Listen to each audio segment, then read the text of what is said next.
सुप्रभात। आज हम 8वीं कक्षा में कविता ले रहे हैं, यह सबसे कठिन समय नहीं, जिसकी कवयित्री हैं जया जादवानी जी। यह सबसे कठिन समय नहीं, नहीं, यह सबसे कठिन समय नहीं। अभी भी दबा है चिड़िया की चोंच में तिनका, और वह उड़ने की तैयारी में है। अभी भी झरती हुई पत्ती थामने को बैठा है हाथ एक। अभी भी भीड़ है स्टेशन पर, अभी भी एक रेलगाड़ी जाती है गंतव्य तक, जहाँ कोई कर रहा होगा प्रतीक्षा। अभी भी कहता है कोई किसी को, जल्दी आ जाओ कि अब सूरज डूबने का वक्त हो गया। अभी कहा जाता है उस कथा का आखिरी हिस्सा, जो बूढ़ी नानी सुना रही सदियों से दुनिया के तमाम बच्चों को। अभी आती है एक बस अंतरिक्ष के पार की दुनिया से, लाएगी बचे हुए लोगों की खबर। नहीं, यह सबसे कठिन समय नहीं। कवयित्री अपनी इस कविता में अपना आशावादी दृष्टिकोण प्रस्तुत करती हुई कहती हैं कि हम जिन स्थितियों में या परिस्थितियों में जी रहे हैं, या जिस प्रकार का समय में हम रह रहे हैं, वह कभी भी कठिन नहीं होता। और इसके लिए उन्होंने कुछ तर्क को प्रस्तुत किए हैं। जैसे उन्होंने आरंभिक पंक्तियों में कहा कि नहीं, ये सबसे कठिन समय नहीं। अभी भी दबा है चिड़िया की चोंच में तिनका, और वह उड़ने की तैयारी में है। मनुष्य ही नहीं, पशु पक्षी भी सुखद जीवन की कल्पना में अपने वर्तमान को संवारते हैं। कवयित्री ने चिड़िया का उदाहरण दिया है, जिससे कि वो अपने कथन की सत्यता को प्रमाणित करना चाहती हैं कि अपने भविष्य से बेपरवाह चिड़िया एक तिनका चोंच में दबाकर अपना घोंसला बनाने के लिए तैयार है। वह उस तिनके को लेकर उड़ जाएगी, और जहाँ वह अपना घोंसला बनाना चाहती है वहाँ बनाएगी और अपने परिवार के साथ रहेगी। वह भावी जीवन में होने वाली घटनाओं या दुर्घटनाओं की कल्पना नहीं कर रही, बल्कि वर्तमान को महत्व देते हुए, परिश्रम करते हुए सुखद कार्य कर रही है। इसी प्रकार अगला उदाहरण वे देती हैं, अभी भी झरती हुई पत्ती थामने को बैठा है हाथ एक। अभी भी भीड़ है स्टेशन पर, अभी भी एक रेलगाड़ी जाती है गंतव्य तक।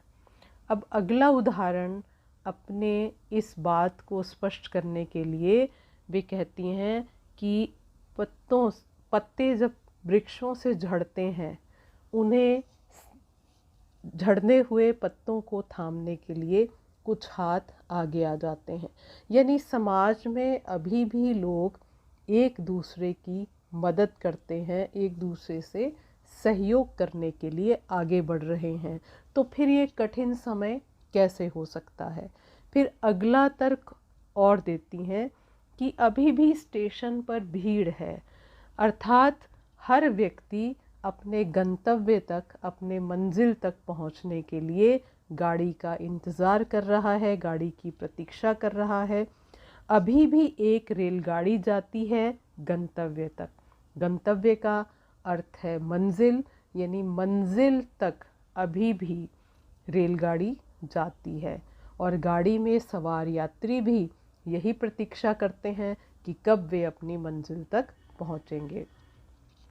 जहाँ कोई कर रहा होगा प्रतीक्षा। वे कहते हैं कि अभी कठिन समय नहीं, क्योंकि परिवार के लोग अपने सदस्यों के आने की प्रतीक्षा करते हैं, और लोग जो यात्री हैं वो अपने गंतव्य तक, अपने मंजिल तक पहुंचने के लिए गाड़ी में सवार होते हैं। तो इस तरह से वे कहते हैं कि लोग, घर के सदस्य सब प्रतीक्षा करते हैं। सूर्यास्त होते होते सभी लोग अपने अपने कामों को समाप्त करके अपने निर्धारित स्थानों की ओर, अपने निर्धारित ठिकानों की ओर चल पड़ते हैं। वे कहती हैं कि सभी को जीवन में विषम परिस्थितियों में रहते हुए, जूझते हुए भी अपने लक्ष्य को पाना होता है। जल्दी आ जाओ कि अब सूरज डूबने का वक्त हो गया है। यानी सूरज डूबने का वक्त, यानी पूरा दिन जो है वो व्यतीत हो गया, ढल गया है, और काम को समाप्त करने के बाद प्रत्येक व्यक्ति अपने घर के लिए रवाना हो जाता है। अभी भी कहा जाता है उस कथा का आखिरी हिस्सा जो बूढ़ी नानी सुना रही सदियों से। अब यहाँ वे एक और उदाहरण देती हैं। प्राचीन काल में बूढ़े नाना नानी अपने बच्चों को कहानियाँ सुनाया करते थे, और वे अपने पोते पोतियों को बड़े प्यार से कहानियाँ सुनाते थे। कुछ कहानियाँ उसमें काल्पनिक भी होती थी। तो इसी बात की ओर इशारा वो अगली पंक्तियों में करती हैं कि दुनिया के तमाम बच्चों को अभी भी कहा जाता है उस कथा का आखिरी हिस्सा जो बूढ़ी नानी सुना रही सदियों से यानी शताब्दियों से, युगों से, दुनिया के तमाम बच्चों को, दुनिया के सभी बच्चों को वो कहानी सुनाती रही हैं। अभी आती है एक बस अंतरिक्ष के पार की दुनिया से, लाएगी बचे हुए लोगों की खबर। नहीं, ये सबसे कठिन समय नहीं है। यानी इन काल्पनिक कहानियों में जीवन में संघर्षों से जूझने का संदेश होता था, और कवयित्री कल्पना करती है कि अंतरिक्ष से कोई बस, यानी कि आकाश से कोई बस जो है वो बचे हुए लोगों की खोज खबर लेकर आएगी। कहानियों में कुछ इस तरह का संदेश होता था जिससे कि प्रत्येक कठिनाई पर विजय प्राप्त करने के लिए प्रेरित किया जाता था। तात्पर्य यह है कि जीवन में संघर्ष तो होते ही हैं, परंतु इन पर विजय पाने में समय कभी भी कठिन नहीं होता। यानी मानव जो है सहज भाव से अपने जीवन में प्रत्येक संघर्ष को झेलता है, और कभी भी वह हौसला नहीं छोड़ता। जब तक उसके अंदर हिम्मत बाकी है, हौसला बाकी है, काम करने की शक्ति बाकी है, जब तक उसका ध्यान अपने लक्ष्य की ओर केंद्रित है, तब तक कठिन समय आ ही नहीं सकता। यही कवयित्री जया जादवानी जी हमें इस कविता के द्वारा संदेश देना चाहती हैं। तो इसलिए हर परिस्थिति में वे जीतने का संदेश देती हैं। तो आशा है सभी बच्चों को ये कविता अच्छी लगी होगी और भली भांति समझ में आई होगी। धन्यवाद।